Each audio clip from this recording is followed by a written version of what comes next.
Hello Toads and Toadettes. Today I'm going to be doing a first impressions video of Splatoon 3. I might do a review on this game. First impressions is basically just, I've played the game for a while, probably a few hours now, and I'm going to give my first opinions, my thoughts that have come to mind. Obviously this is not my final opinion, that's what a review is. So this is just, I haven't even unlocked Anarchy battles, it's a ranked battle, so I haven't even fully experienced everything in this game, so this is just going to be a miniature first impressions video. If you guys have been enjoying the Splatoon 3 content I've been doing lately, definitely recommend subscribing, as I do have a lot more planned to come. It might not happen, but I'm trying to get more Splatoon 3 content out. I've been extremely hyped for this game. I've been making videos about it for months now, and we have finally got it. Without further ado, let's get to my first impressions. First off, I just want to address that. My first video I made on Splatoon 3 was an Everything New video, and my twist to it was that I thought that Splatoon 3 was just going to end up being Splatoon 2 too. And I just want to say I was completely wrong. I made it in my delayed video when Splatoon 3 got delayed, saying that this is a good thing. They have more time to perfect the game, add more stuff. And when the Splatoon 3 Direct came, my expectations have changed completely, and they have fully delivered. Splatoon 3, despite its turf war being the same, most of the ranked modes being the same, it stands out compared to the rest of the Splatoon games. Splatoon 3 has a lot of new additions. First of all, I just want to talk about the new weapons. The Stringer and the Splatana.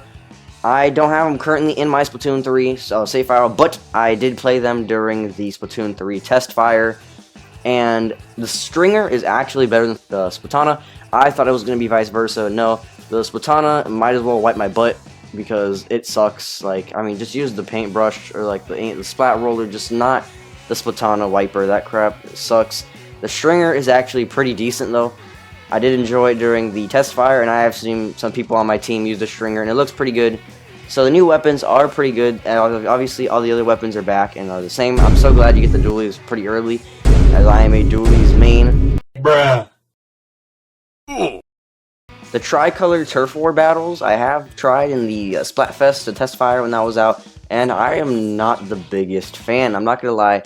I feel like having 4 people on the middle team and then 2 on the other teams could make it a little unfair. I understand that the other 2 teams are coming at the middle team, so it makes sense to have more players there. But I just feel like this tricolor stuff is not really going to interest me when this happens, and I'm probably just going to stick to normal Splatfest turf war battles. Maybe I just haven't played it enough. Maybe you guys enjoyed it. Please let me know if you guys enjoyed it in the comments. I would like to see what you guys have to say about it. It's a very interesting twist to Splatfest turf wars, so I'd like to hear what you guys have to say about it. The Splatlands is actually a really interesting lobby. I like how, for example, when you're trying to get to the table turf battles, there's 2 ways. You can either go through the alleyway, which is basically a shortcut, or you can go the way around the buildings and all that.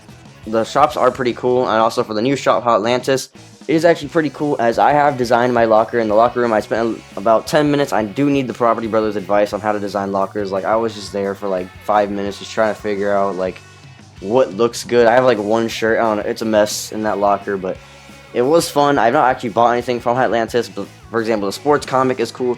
I do think the prices are a little bit expensive, especially when you start the game. But hey, I do think Atlantis is going to be cool. Where you spawn is right next to the lobby, pretty much, just like another other Splatoon game. I love that. Story mode is literally to the left of where you spawn. Everything is just perfect, and I love the Splatlands.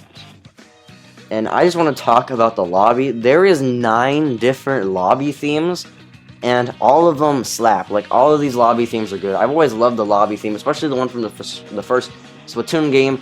It's one that always gets stuck in my head, as I remember it very vividly as I played the original Splatoon a lot. They kind of did not stick with the themes, so the Splatoon 2 and 1 lobby themes were very similar, and here all the themes are pretty much different from the first 2 games and different from each other. But I do like that twist. The matchmaking is way better. Squid Jump was amazing. The music control was pretty trash in Splatoon 2. This is the best lobby idea. Let you practice while you're matchmaking, and if you played with people and are playing again, you can actually see their holograms and the locker rooms in the lobby. This is just sick. And the testing grounds still are there for testing out weapons in the Ammo Knight's shop.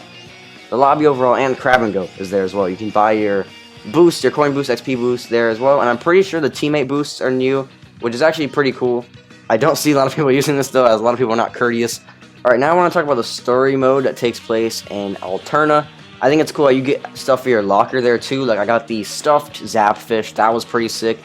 The actual overworld itself of Alterna is pretty cool as how you use Small Fry and the orange eggs to progress. I feel like giving the orange egg things a purpose besides upgrading your weapons is a genius idea because I really just did not care about collecting these in Splatoon 2 story mode, and now having a purpose to them as you need to get them to progress, similar to something like Super Mario Galaxy 2 where you need a certain amount of stars to progress in the world map, is a genius idea, and I love it a lot.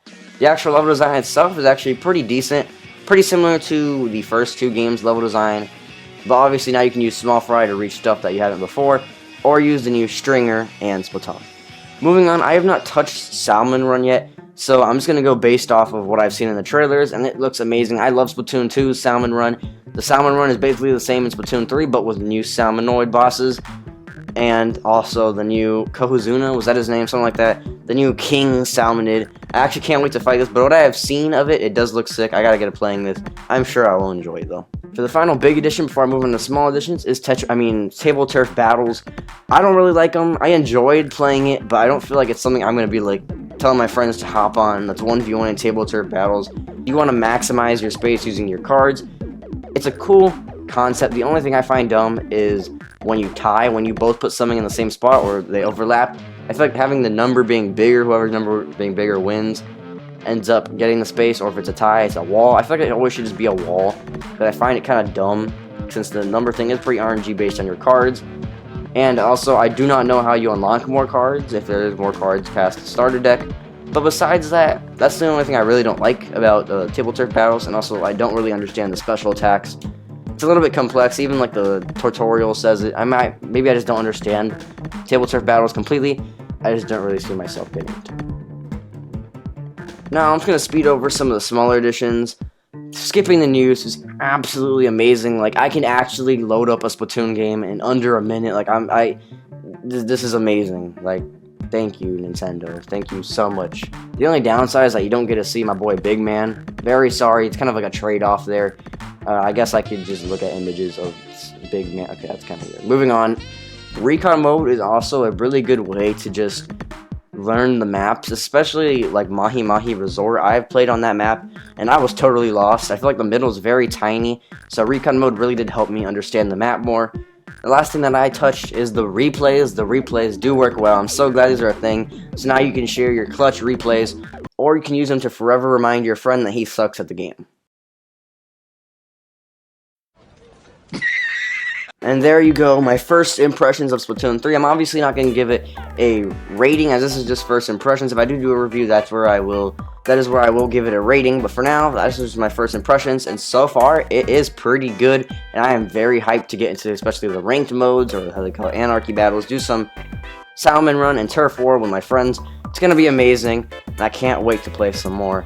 So, to play some more, how about I wrap up this video? If you guys did enjoy, please consider liking and subscribing. I heard subscribing is free. I heard it makes me happy, or it makes you happy. Maybe consider doing it. It's red. Maybe your favorite color is red. Moving on, I do have other Splatoon 3 content on my channel and other Nintendo-related content if that's what you're interested in. On that note, guys, I'll see you in the next one.